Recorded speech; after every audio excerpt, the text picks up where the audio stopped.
Welcome to tvosj.org, the voice of San Joaquin. And now it's time for Connections, Peace, and Justice. Good evening. My name is Bruce Giudici, and this evening we are going to be talking about climate change. And so we have three experts here with us, folks who are really interested and excited about climate change and the things we can be doing in our community and nationwide. So we can just get started with Margot Prouse, Susan Schneider, and Christina Fugazzi. All three are activists in educating and getting people to understand what is at stake in climate and how it is impacting us. So anyway, just to get started, Susan and Margot, I think you're both co-chairs of the Climate Change Coalition, is that right? Yes, the San Joaquin County Climate Action Coalition Very good. in our area, yes. So what is that organization and what does it do and why is climate change important? Ooh, how about I start with the last question, Bruce? The last thing first. Why climate change is important? Yes. Yeah, because I think people, in order to, if they're going to take part in change, they're going to have to understand what the stakes are. Exactly, yes. Right. According to the Intergovernmental Panel on Climate Change report from last fall, quote, the impact of human-induced warming is worse than previously feared, and only drastic coordinated action will keep the damage short of catastrophe. And essentially we have Pretty 10 strong years. words there. Yeah, no kidding. We have 10 years to cut. 10 years ago we had 20 years, and 20 years ago we had 30 years, and now it's getting closer and closer to the time, I guess. For those of us who've been following this, as Yes. I have since the 1980s when the science became well established, James Hansen's testimony for, on behalf of NASA James in front Hansen of was right, Congress. exactly. In Exactly. 1990s, 1980s.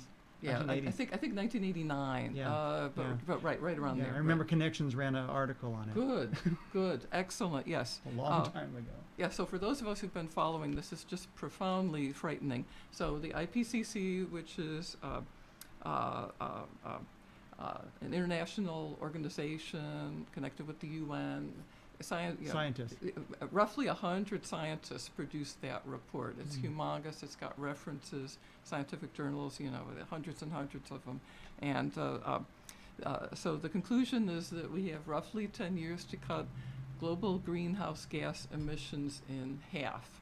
And then we have until 2050 to reach carbon neutrality, net zero, like they call it. And so this is, very urgent at this point. It's showtime, as they say. Exactly, yes. Global temperatures have exceeded the 20th century average every single month for the past 32 years.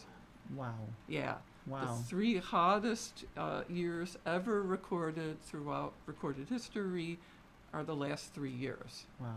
And in terms of the 18 hottest years on record, 17 of them have occurred since the year 2000.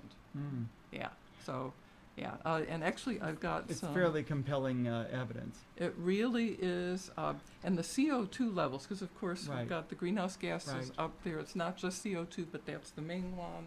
And if I can And, find and, that and the supposed benchmark, or the benchmark where we should be sitting at a maximum, is 350 parts per million. Isn't that the case? That's temperature. I'm looking for that. Anyway, the so- CO2 one. Where's the CO2? Yeah. Okay. So, but the benchmark being 350, because there's an organization called 350.org, Yes. and so there you have a chart that shows. And so what does it show There we go. Yes, it for people shows. who can't see? It shows that, and this is over the last 500,000 years, and you see the natural cycles there, the solar cycles and things like that, so that CO2 levels, this is mainly from ice core data. This is going back 400,000 years ago. Exactly. 400,000 years ago. Exactly. That's like A unimaginable long time. times. That's yeah. right. Our species right. only evolved 200,000 years That's ago. before biblical times. But in any Exactly. case, you don't want to get up on that subject. No, No, right. But during that whole period, the CO2 levels never exceeded 300 parts per million. 300 parts per million. And this is in fact the case going back for another couple of million years before that even, according to our data. And where we are now, you could see there's just this huge leap. and we're at about almost 410? 415, somewhere in the, right, Yeah, I 410, read that in the paper 415, lately, yeah. exactly, right, Right. somewhere around there. And so it's Yeah. just unprecedented. And the thing that kicked this off, that started the carbon emissions disaster was, The Industrial Revolution. and that happened in what year for people who aren't history buffs? The late 1800s is when it 1800s. really started to take off. But actually, most of the greenhouse gases up there now come from since the middle of the last century, when there were only 2.5 billion people not consuming all that much. Now we have almost 8 billion consuming a great deal more.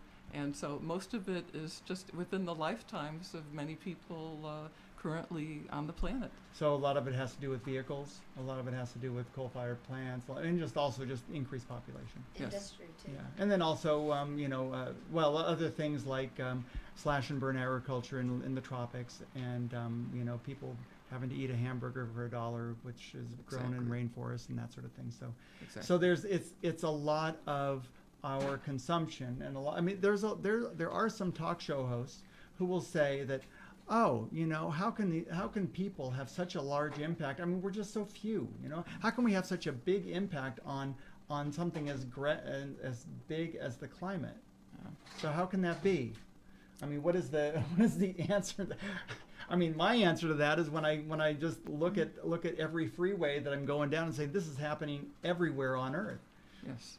Every bumper to bumper that's happening is happening every 24/7, all the time. But I think part of that too is that we can't see it. We Yeah. can't see the greenhouse gases that we're emitting when we can see them. So when there was a huge amounts of smog in LA, we took some action. When London was completely blanketed in coal smoke, they did something different. But in this case, we can't see it. We can't see the CO2. It collects. It has collected. It is warming our Earth, and the changes are taking place. Yeah, right. Yeah. So right now, I mean, I know that Christina is in the classroom trying to get messages across to folks. Do you want to talk about? I want to intro her a little bit. I want to Okay. introduce the concept Okay. just a little bit Understood. until. So we were going to have Christina last at the end of the program because it's such a very hopeful message that she has and what she's done. Our coalition has taken on projects. We wanted to do projects that took some action, and we all know that vehicle exhaust puts out toxic fumes, toxic exhaust. There's the CO2, which is not quite as toxic to us, but it really has exacerbated the warming of the Earth. Right. But it also puts out carbon monoxide, sulfur dioxide, nitrogen oxides, formaldehyde, and benzene. And all of those are really detrimental to our human body. And it's especially detrimental to children whose lungs are still growing and who are very active. Right. We can't see it, so we ignore it. We just ignore it. And we know that parents in our community they care very deeply for their children. The ones who are fortunate enough to be able to drive their children to and from school, they do it because they want to be sure they're safe. But one of the serious side issues that gets lost is that parents often idle their car right by the school, Right. waiting for their child. Yeah. And one of the projects we have took on is called Idle Free California, and it looks at an effort to have the students take the concept to the parents and really encourage them to reduce their idling efforts with an understanding of why it makes a difference, why it's better for the environment, why it's better for their car, and their gas mileage. Christina Fagazzi serves our city as a city council member for District 5, which is my district. Thank you. And she teaches full-time at the high school at Venture Academy.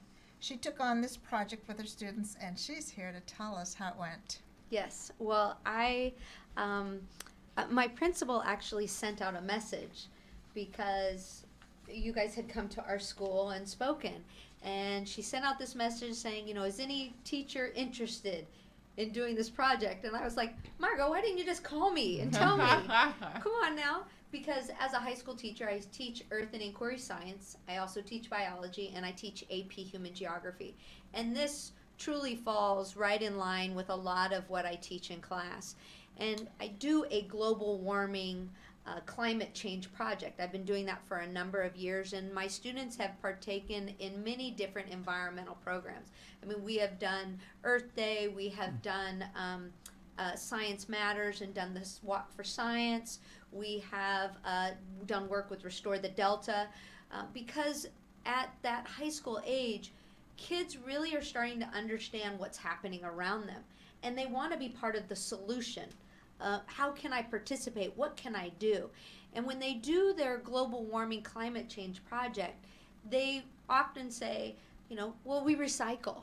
Yeah. Like, okay, That's a I start. appreciate that, but you could be doing more. So when we started the Idle Free California, I just said, hey, okay, I am fully on board with this.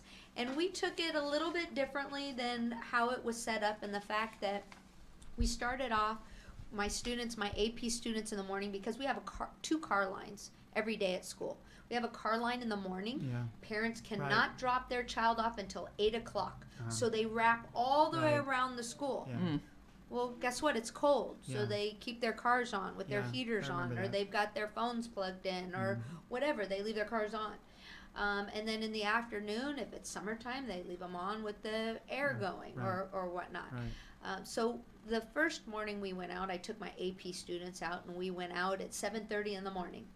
And there were only 5 or 6 cars in line at that time. So it was easy to manage to write down their license plate number and whether their car was on or not. And parents were very inquisitive. Well, what are you doing? Why are you doing this? And I said, don't tell them. Just say we're doing a project, and don't worry. You know, we're not reporting you or anything like that. And so my afternoon kids, when they went out, because then we did the car line in the afternoon on the same day. Again, parents were like, "Hey, you were out here in the morning. Now what are you doing?" And one of my students was like, "Yeah, you should turn your car off." And I'm like, "No, shh, you're not supposed to tell them." Anyway, all my kids went out, rode down, and were pleasant, and everybody said how kind they were, you know, to them. And the teachers were also curious, but I had let them know what we were doing ahead of time in case any parent was to call and ask. Yeah. But the next part that we did, because they were surprised at the number of cars that actually were turned on, my students went home then, my high school students went home and told their parents, okay, yeah, we're supposed to turn our cars off. Don't leave your car on. But what I had my students do was, instead of me giving the information to teachers and asking them to teach it, I said, teachers, elementary school teachers in Ventureland, will you allow my students to come into your class and teach your students about what idling is and the environment and global warming and climate change? I said, I'm only going to ask for 15 or 20 minutes of your time. Then you don't have to plan. You could be doing something else, Yeah. and of course I'll be there supervising. So we went, there's 2 grades for kindergarten, 1st grade, 2nd grade, 3rd grade, 4th grade, 5th grade. And my high school students, some went in, they had everything prepared. They had PowerPoints, they had handouts, they brought candy. If the kids asked questions, they would get a reward. There you go. And they absolutely loved it. They came back into my classroom so energized by the fact that they were able to teach what idling was and why emissions are so bad in the environment. And they would ask them questions like, you know, do any of you have asthma? Raise your hand. Or you have a brother or sister that has asthma? Or, you know, do your parents go in the drive-through? Do they leave their car running? Well, that's when I Yeah, really got yeah, calls yeah. after that, Oh, the because drive-through. because when the little kids got picked up, then they were telling their parents, turn the car off. Mom, Dad, you need to turn the Yeah. car off because it's bad for our environment. That's right. And so my older kids, the younger kids, everybody just really got on board. The youth really got on board. And we talk about the influence of parents on their children. Well, we just flipped Sure. flipped it and had the children then influencing the behavior of their parents. Yeah. So when we went back out and measured again, we had a dramatic reduction in cars not being idle. Yeah. And I don't Wow. know if it's because they saw me Yeah, yeah, and they no, thought I yeah. might have been or Yeah. whatnot. But my kids had made posters. They said Sure. initially that we're doing a science project, and then when we went back out there, we were Yeah. encouraging them not to idle. Well, it is a science project, and it's really important that that people understand how how vital it is. It's got to start somewhere, and Right. and with kids, it's they see this world as being theirs at some point, and they're going to be inheriting a world that is either nice and clean or it's going to be kind of a mess. Right. And the other thing I would like to say is that, these high schoolers, because I also sit on the Air Pollution Control District Board, and they do education for the younger kids. I said, you need to be doing it for the older kids, because guess what? They're going to be driving soon, and they're going to be decision makers sooner than the elementary. So I wanted in the forefront of their mind how they can create a positive impact on their environment today, not waiting, years down the road. I want them to be mindful today. And so the other nice thing about it is, because I'm on the Air Pollution Control District Board, we have Tune In, Tune Up that is funded where people can go get their cars emission tested, and if they don't pass, they can get a voucher for $500 to get repairs. Well, sometimes it's more than that. It will still be covered under that voucher, even if it's more than $500. And I had parents who brought their cars to the events in order to get their car to pass smog. Yeah. Ah. Wow. Which Because they weren't going to do it otherwise. well, I mean, Or they couldn't afford They it. I couldn't mean, it's just afford horribly it. expensive. I mean, my students come from most of them from disadvantaged homes, economically Right. disadvantaged homes. So if you have to Well, choose $500 between, is a lot of money. it is. That could be food for the month, or Yeah. or paying your electric bill, or your mortgage, Yeah. or whatnot. So Right. people don't. I mean, it's proven that a large percentage of our population does not have emergency savings for things such as that. And so it just really was a wonderful opportunity for our youth to be involved and to influence, I think, their parents into, like Yeah. I said, that positive behavior. Well, that's one reason why we, keep on sponsoring Earth Day. Is we try to get kids and families to come out, because if you learn together, you learn this stuff together. Chances are you're going to bring it home and you're going to practice it. And a lot of the things that we do at Earth Day are climate change, induced. There's all sorts of air pollution, but it's more than that. It's the wildfires. It's the way that that our habitats are changing in the Sierra or just worldwide, and All the droughts, Yeah. you're talking about local impacts, yeah, local right? and also and larger, beyond. Yes. And I think what's going to turn out is that the military or the large businesses are going to see that there's huge costs to having to mitigate the climate change impacts. And of course, some of them have seen that. The military Yeah. has been working on reducing their carbon footprint. I wanted to follow up a bit on what Christina was saying about the idling again, just to emphasize that the auto manufacturers agree. Just modern cars do not need to keep idling even in the winter when it's cold.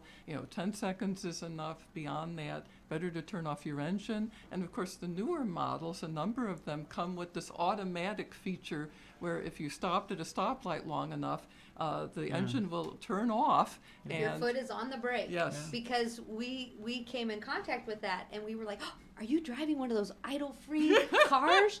And they were like, oh, yeah, because I actually, after we met, I had gone down to Modesto to look at their homeless issue, and I was in a car, and they stopped at the stoplight, and sure enough, the car turned off, and I got all giddy in the car. I was like, this is an idle-free car! Oh my gosh! Oh my gosh! And the owner of the car said when it first happened, because he bought it used, Yeah, but when yeah. it first happened, he was like, Oh, man, this man. car's a lemon. What happened? Why? Broken. Because he bought it used. He didn't Sure. realize it was going to Yeah. do that. Yeah. But some of my students said, the elementary students told me, oh yeah, my parents have one of those cars. It automatically turns off. And I was so impressed that they knew that. And I'm looking forward to owning one myself eventually. Well, what some people you can do is just make your car idle free idle free just by parking in the parking lot and walking Right. into a store and not using the drive-through. Because drive-throughs Tell are that to just people at Starbucks. indeed. Well, yeah, I'm right. not anti-Starbucks. No, but No. the thing I'm is just that they have a storefront, they have a counter, and you can go in and Exactly. and also it's exercise. And even better, take public transit. We have bus rapid transit in Stockton, That's which right. I have used several times now. You could take your bicycle right there on the bus with you, or hike even if that's possible. Walkable communities. We have a number of those in Stockton. Yeah. I encourage people to, during the summers, I tried to do a transportation diet Mm. where I will just drive my car, once a day. If that, I've walked to a number of council meetings. Anytime I need to go from here or there, I will walk and leave my car parked at home, because we do have, some of us live in very walkable neighborhoods where we can get the resources we need within a reasonable distance, and it's also contributed to my my fitness Yeah, that's right. plan as well.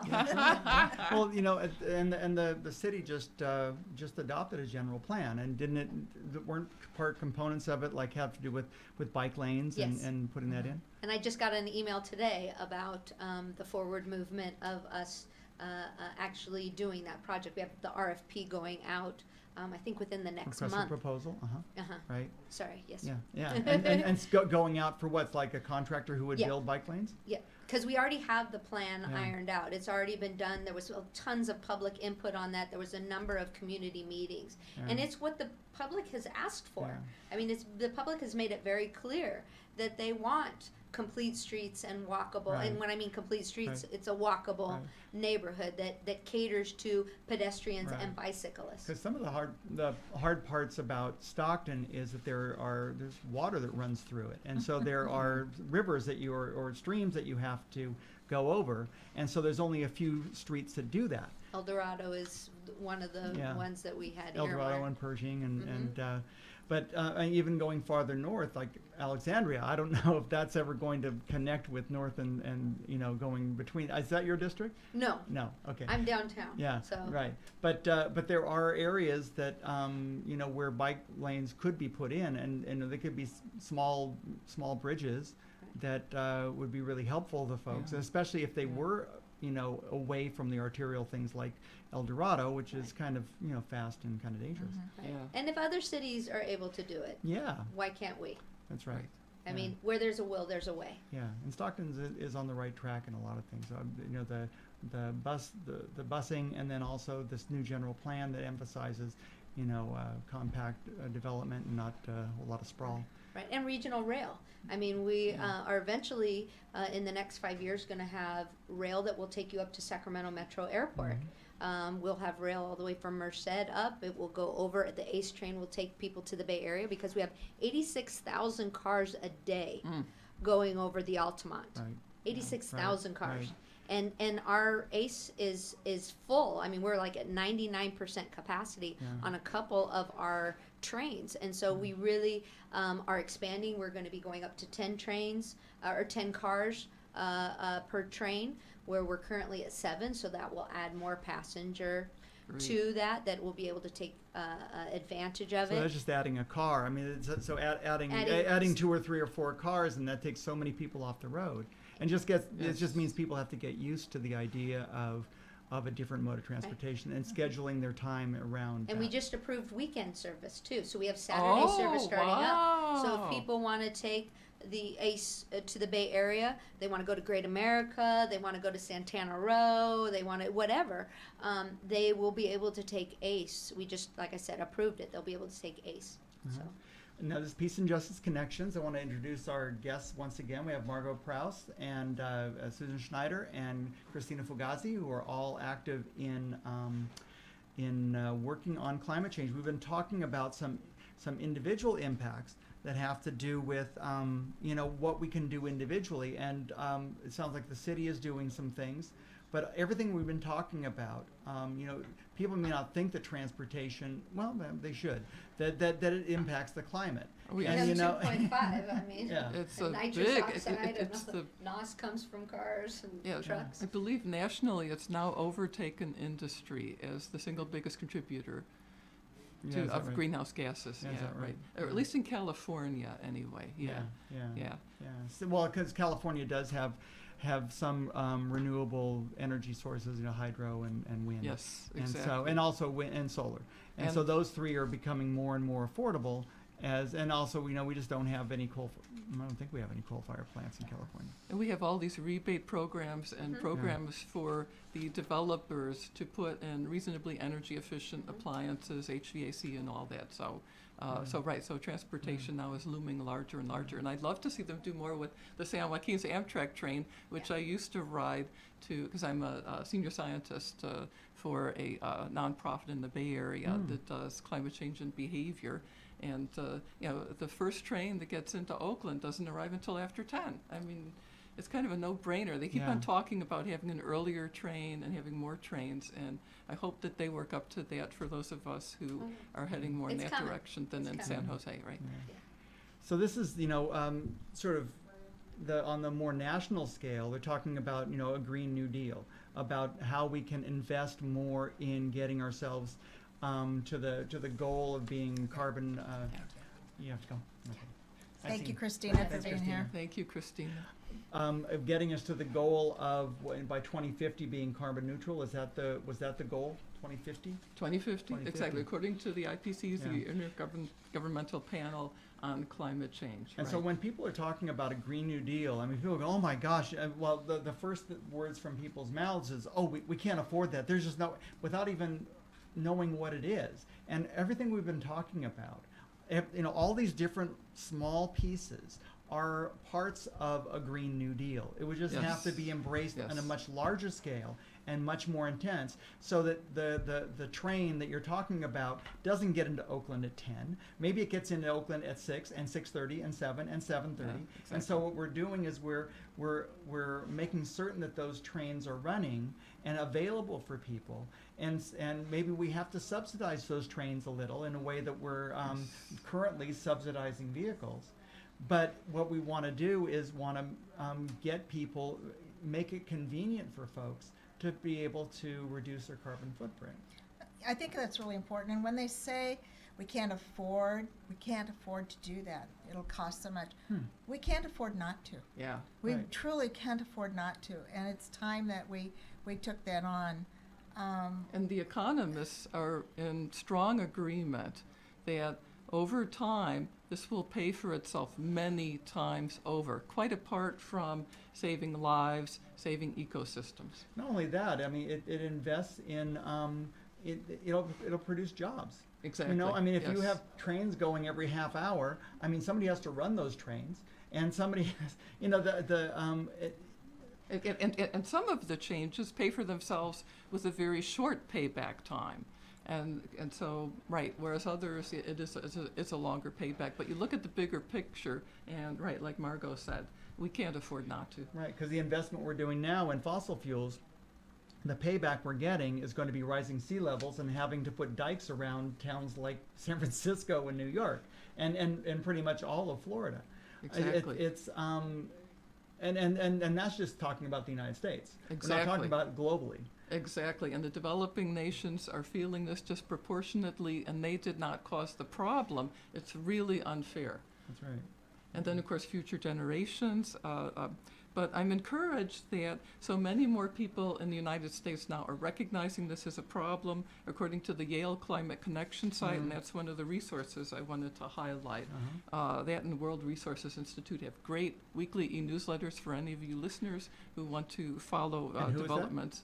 World Resources Institute World and Resources Yale Climate Institute. Connections. And Yale Climate Connections Climate Connections. has data on climate action polling for every county in the nation. So I looked it up for San Joaquin County. 75% of people in this county recognize that climate change is happening. 67% are worried about it. 73% agree it will hurt future generations. I hope some of our politicians are listening here. You've got support here in our county for doing more. We've got a climate action plan for Right. Stockton, for example. We haven't been following up on that, even though it's been in existence for a number of years. A lot of the action items we haven't been taking action on. 76% of people in this county want CO2 regulated as a pollutant. 69% want a carbon tax on fossil fuel companies. 82% support rebates for solar panels and low-carbon vehicles. And 82% want global warming taught in schools. And a national survey that National Public Radio was highlighting about a month ago noted also 80% of parents in this country want climate change taught in schools. Sounds pretty mainstream. I mean, when you listen to this in the major media, it's as if this is a fringe a fringe issue that is embraced only by people who aren't part of the mainstream. But survey after survey, it's been proven for decades that people care about the environment and they want to make certain that it's protected. And because everybody breathes, everybody drinks. Yeah. Everybody has to deal with sprawl. Everybody has to deal with issues of climate change, and everybody likes wild animals in wild places, and so people are willing to invest in this. But the powers that be, the folks who are profiting from the current situation, are really resistant and don't see that that there's any money to be made making any changes, because they're doing quite fine the way things are going. And they are the powers that be. Yes. And they do wield their power, and there's big money in our politics. Yeah, big and money. it's a big problem. Yeah. There's a big barrier, exactly. Yeah. So what we're doing locally then in the Climate Action Coalition that Margot and I co-founded about 2 years ago, we do dissemination, tabling, for example, at events like Earth Day that Peace and Justice sponsors, of course, Yes. and a number of other events too. Mhm. We do some advocacy, for example, testifying at city council meetings, planning commission meetings, things like that. Mhm. We have a steering committee of 5, and one or more of us attend local climate-related meetings, of which I'm pleased to say there's quite a few in our county, but we covered that. We have the Idle-Free program, and we support what Christina, again, is involved in. San Joaquin Valley Air Pollution Control District also has an anti-idling program at local schools with an acronym of HALS, which stands for Healthy Air Living Schools, and Lodi School District. Most of those schools do have anti-idling signs posted by where parents pick up and drop off Very nice. kids. Although information alone, that helps, but what Christina Fugazi, was just talking Yeah. about this did, The it goes interaction. beyond that, right, with the Right. students' involvement. That you get more effect that way, but just having the signs posted would be great. Very few schools in the Stockton Unified, have the signs posted, even the ones that actually got the signs. This is a free program, of course, so if you're a parent and have some influence in your local Yeah. school, get them to post that Yeah. sign. It's not hard to do. Yeah. I have a photo of what a sample. Which camera would show it? And what does it say? There we go. I don't see it. It's next. It says. There it Is it there? is. No idle zone. It's too No small. idle It's zone. too small. It says no idle zone. Engines off. Cars are. Care for Engines our air. off. Care for our air. Yeah, Yes. in the We decal. we also have this. What we as a group were able to supply Christina, who was our first teacher to take on this project, with these decals. These are sticky, cling. These are cling decals, Mhm. and it Like it cleans says the "Turn glass. your key, be idle free." Mhm. It's not going to work, is it? No, that's showing up quite well. I can Yeah, see this yeah. better than you Okay, can. it says yeah. "Turn your key, be idle free." Yeah. These are not adhesive. They're cling decals. Mhm. They're really nice. Uh-huh. Kids love them, and they remind them as they're going everywhere in their Right. Very good. advertising. I Now- also want to say about idle free. Mm. If you're a teacher out there listening to Yes, this, yes. and if this is a project you might be interested in, please contact us. And what's the website on it, or what's the email on that? Gonna do our Facebook. Facebook? Right, yes, we have a Facebook page, okay. And the that's name fine. of the organization is? It's on there. Okay, Climate Action Coalition is www.facebook.com. SJC Climate Action, just like it sounds. That's it, Together. yeah, that's San our Joaquin Facebook County page. Climate Action Coalition. I'm sure if you just Google San Joaquin County Climate Action Coalition, you'll get there.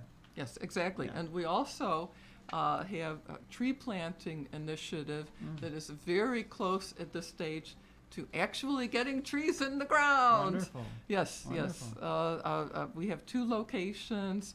We're just supporting someone else who took the lead on that in the case of one location near Lodi. Uh-huh.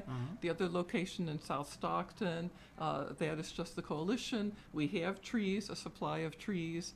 We have volunteers ready.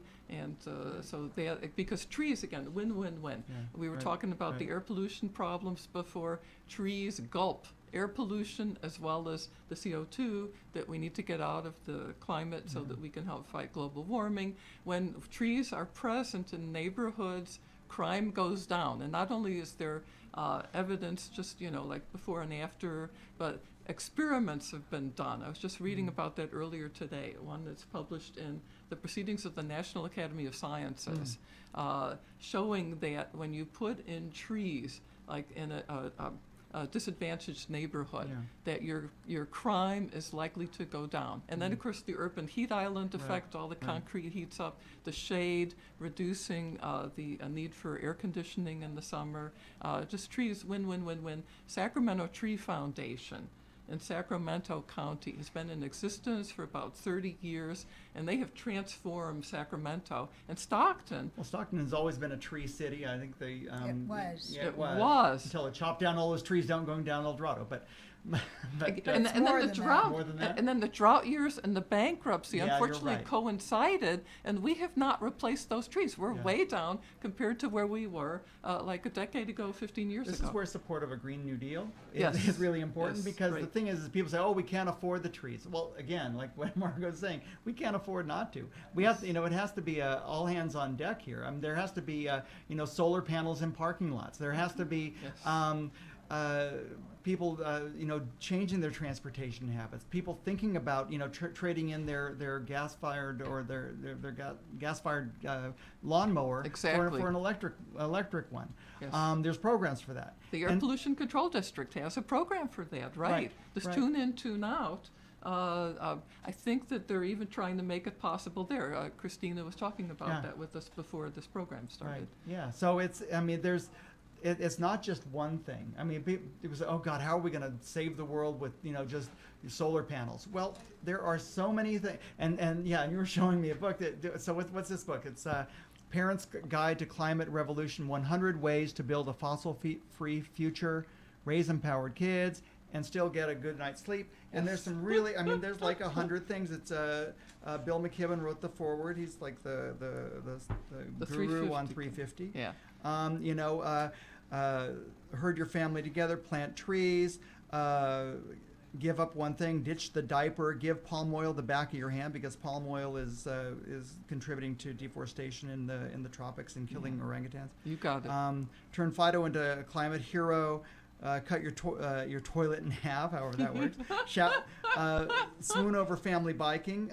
Save, and there's like 100 things here. And You Mary know? DeMacher, who wrote this book, recommended by Yale Climate Yeah, Connection, yeah, Sierra right. Club, National Sierra Club, and such. And it's not just for parents. It's just it manages to be incisive, comprehensive, very evidence-based, and funny.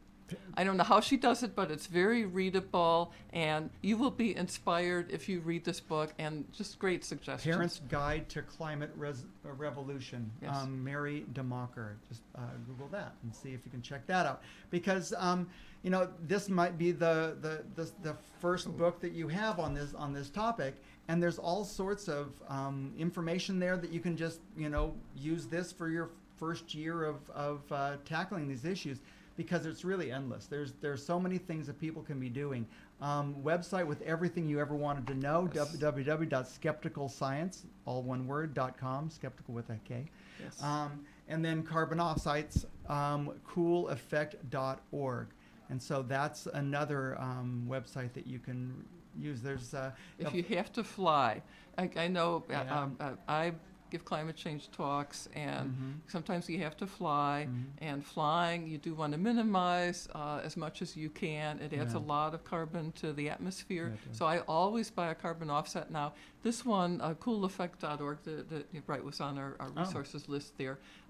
It is recommended by international environmental organizations like Conservation International, also National Audubon in this country, and our local Capital Public Radio is also one of the official endorsers. It has third-party verification, and so you could feel good that when you do buy a carbon offset there, and they will tell you just how much, depending upon how long your airplane flight is, Yeah. that you are in fact doing some good. See, what we could do is instead of having individuals, I mean, it's good for people to be aware of the fact that their flying has carbon impacts. But these are the sorts of carbon offsets that our government could be purchasing. Yes, exactly. And that they could be raising the funds by putting a tax on any sorts of things that we don't want to encourage. Exactly. Like say SUV purchases. Yes. Vehicles that get less than 25 miles per gallon. Put a tax on that, or put a higher registration value on that to encourage people. Because the thing is that when you present people with pricing that reflects the true cost of something, then they'll make the correct choice. They'll if the pollution is included in the price, then they're going to steer away from the pollution full product, and they'll choose the thing that pollutes less. But right now, what we have is again, the powerful folks who are producing pollution-producing products and do not want to put those costs into their products. And so you have these huge trucks that they're advertising just about every other commercial on a sporting show. These huge trucks that I'm sure get 20 miles per gallon, 15 miles per gallon. And there's no carbon offset for those. Exactly. I mean, they're just a lot of fun. They're a fun thing to drive. Well, yeah, but maybe if you had to pay $20,000 or $30,000 more for them because of the carbon you're producing over the lifetime of that vehicle, then maybe you would choose something that's more practical. And more friendly to the environment, right? Mhm. Yes, Yeah. like Europe does. They have higher Yeah. taxes for Exactly. those vehicles. Yeah. Instead, the polluters, the dirty fuels, get subsidies. Mhm. Taxpayers Mhm. are helping That's to pay right. for them on That's an right. ongoing basis, That's and right. and so I'm going to put a plug in here to voting. Yes. Get out there yes. and Right, vote. Next right. year's an election year. We need to start making a difference. Right. And now the thing is a lot of people are not going to want to vote for fuel taxes, where people don't want to have to pay as much money as folks do in France for a liter of gas. But the reason being is that the cost-effective alternative is not made available. Right. Is that I mean, and that's by design. Because the thing is that if you don't have that cost, that fuel efficient thing there, then people will reject. They say, oh, people are demanding these vehicles. Well, they're demanding those vehicles because because gasoline is so underpriced. Yes. The vehicle tax or fuel taxes have not gone up. I think we've had a recent fuel tax here, but in California, but they haven't kept pace with inflation. And they certainly haven't kept pace with the rate of carbon gas emissions. And so if we really, but what it takes is people to explain it and saying how are we going to get from here to there without me going bankrupt. And that's the concern, is that people say, well, I can just afford this vehicle that is smoggy and gets bad mileage because that's all I can afford. Exactly. Rather than encouraging people to invest in vehicles that are better on our environment. And That's we what need that encouragement. We need to make it happen. Yeah, and like you're saying, politically. I mean, Yeah. it's rebates, it's yeah. not just us three, talking to folks. It's got into the ballot box and voting for people who have a vision and say, in 20 years, this is where we're going to be, and Because- we're here now, and how are we going to get from here to there? Yeah. And that's where that Green New Deal has to be fleshed out. Is And- that right now the goal is there in the same way that when 30 years ago, when the Republicans had a goal to get rid of the estate tax, they called it the death tax. Yeah. And, 30 years later, they were able to repeal that darn thing.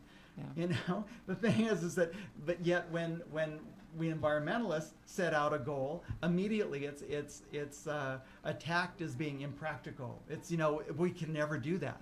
Well, the thing is that, young people all over the world right now are demonstrating that they say we need this. Yes. This is not something that is a choice. Greta Yeah. Greta Thunberg from Scandinavia, who's world famous now, has really ignited the youth movement. There was one before that That's right. too. Exactly. And we don't have to reinvent the wheel. Right. Policy is the big lever. Other nations, like European nations, Exactly. for example, are doing better than we are on a per capita basis. On although renewables. Exactly, and just general per capita emissions. And Yale Climate Connection also has a county by county graphic for the whole nation, where you can actually not just county, zip code. You can see for the zip codes in our region what the average per capita greenhouse gas emissions are, and it makes fascinating reading. And of course, New York City is a green metropolis because it's so high density. Mhm. People don't have as many vehicles. They use Yeah. public transit and Right. walk more. So it's a shining exemplar of the way to go for a sustainable, high-quality future. I mean, Europeans have very high quality of life, and they use half the greenhouse gas emissions per capita that Is the that average right? American does. Yeah, Yeah. yeah. I was at, I just happened to be flying back to visit my daughter in New York and flying, but anyway, I was looking out the window and just seeing, it was like out in Kansas and Nebraska, there was just a whole lot of wind farms out there. I mean, there were there's a ton of windmills. And, so in terms of a mix, the rural areas, I mean, if you can keep the transmission loss of, from electricity as it goes to Yeah. a distance, through the wires, you lose stuff. But if you can keep the energy generation close to home, like say if we can have solar panels in a shopping center parking lot, and those solar panels power that shopping center, Yeah. or power that Delta College, or power UOP, or power places where there's a large demand for institutional power. Then you're keeping it close. You don't have the transmission loss. But what I also saw was out in the middle of Nevada, there was all these mirrors that were going to this central heating tower. Where Right, a yeah, storage method. Yeah, and it was like heating up the stuff to super high Yes, heat. yes. And but it was out in the middle of the desert, and I just couldn't help but think that was going to be, I don't know. It just didn't seem environmentally sound. I mean, the windmills look fairly decent, although I know that there's we have Audubon people here, and so there's a problem with bird loss. But it's a drop in the bucket compared to things like window strikes and free roaming cats and things like that for threats to birds. When you actually look at the numbers, and when you look at the benefits of the wind farms and the solar farms, Yeah. I mean, it's just a no-brainer. Yeah, compared to penguins lost or whatever in climate change. I mean, just the number of species we've Right. already lost, and we're going to lose so many more. And the coral reefs, if we don't manage to keep global warming to 1.5 degrees centigrade, which at this point, frankly, is going to be almost impossible. Yeah. If it goes to 2 degrees centigrade, we're already at 1 degree centigrade warming, okay, Yeah. compared to, Yeah. where it should be. Yeah.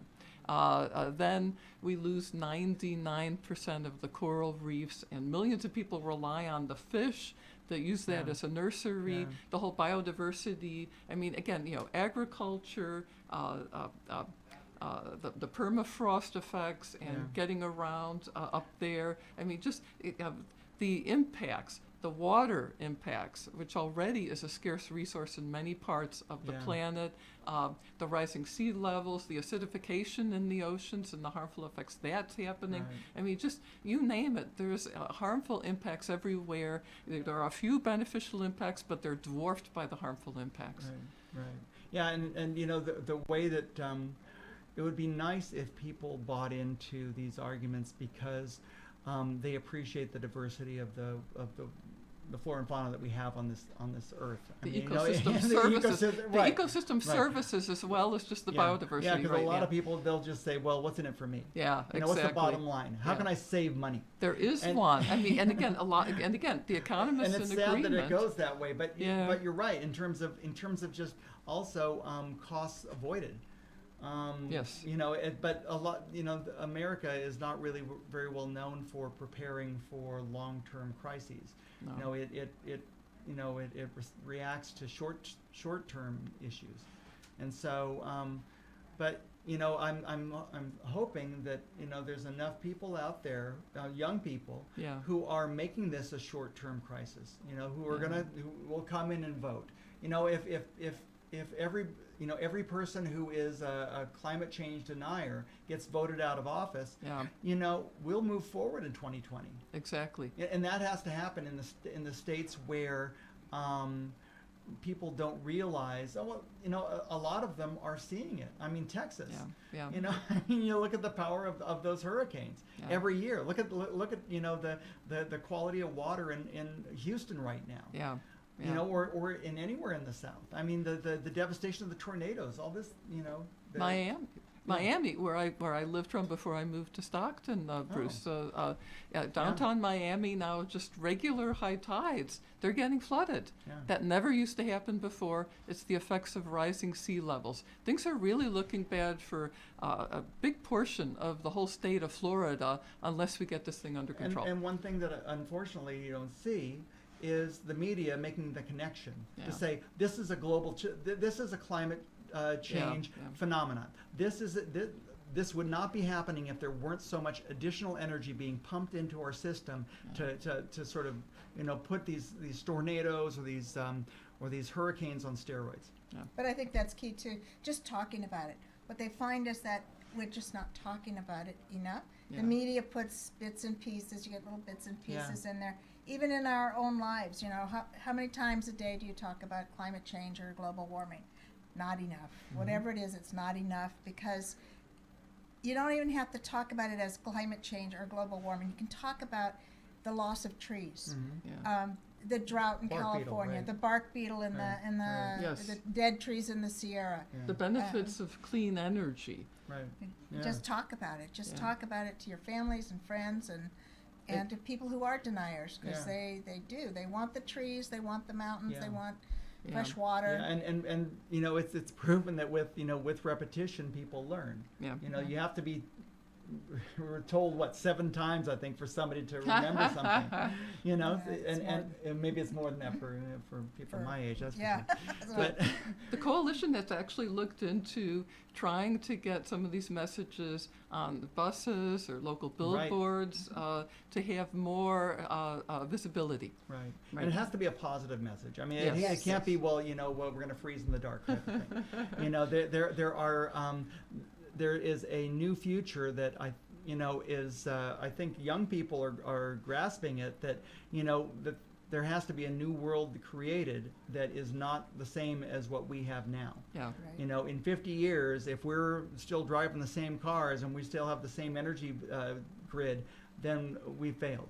And we've had the science and technology that we've needed for quite a while, actually. This is a behavioral and political challenge. Exactly. Right. Yeah. I mean, this issue, I mean, it was a political issue that was moving in the right direction in the 70s. You know, when Yes. Earth Day Right. was Yes. kicked off, Yes. and people were. I mean, recycling then was it was a thing, and people knew that they had to do it.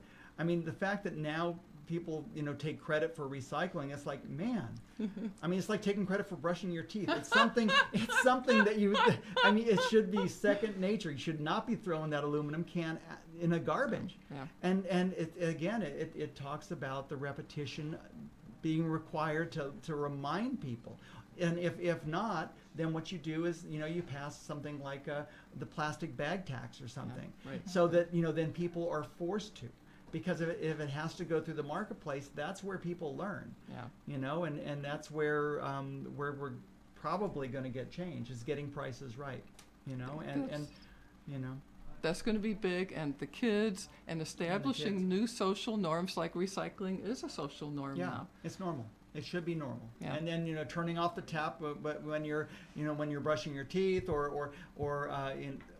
there's just all sorts of little habits that, that I'm sure Christina is teaching her kids. Yes. That every teacher. No bottled water. Oh, No is she bottled big on that? water. Yeah, bottled Yeah. water is Yeah. not I a mean- good idea for the environment. Yeah, well, and any single-use plastic. Yes. And people should be, the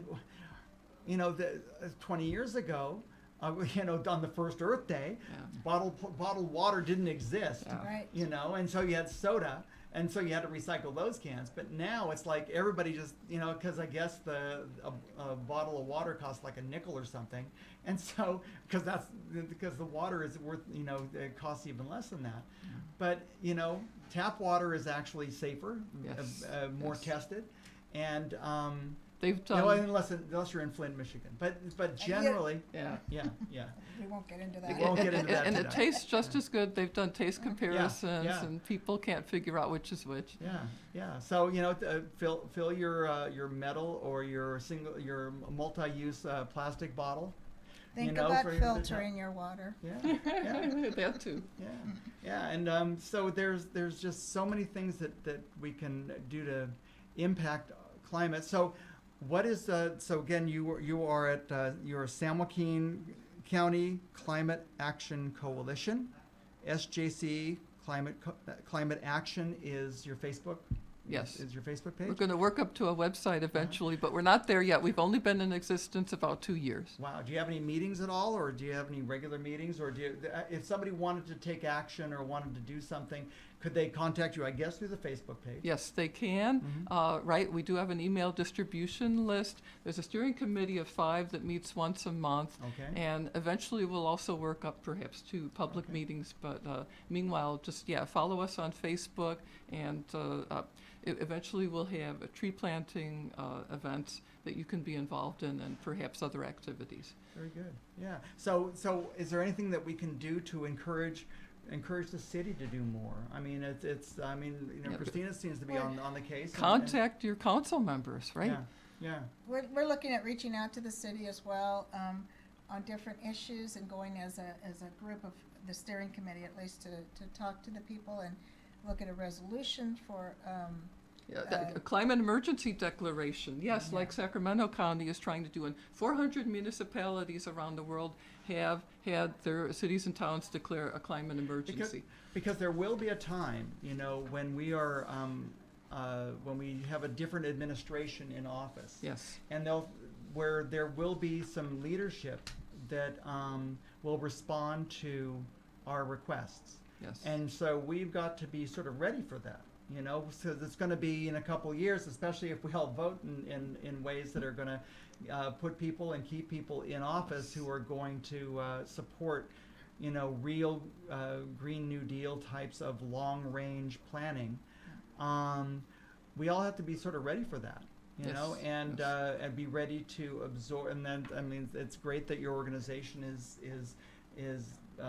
organizing and doing projects, but maybe around 2021 there'll be a long line.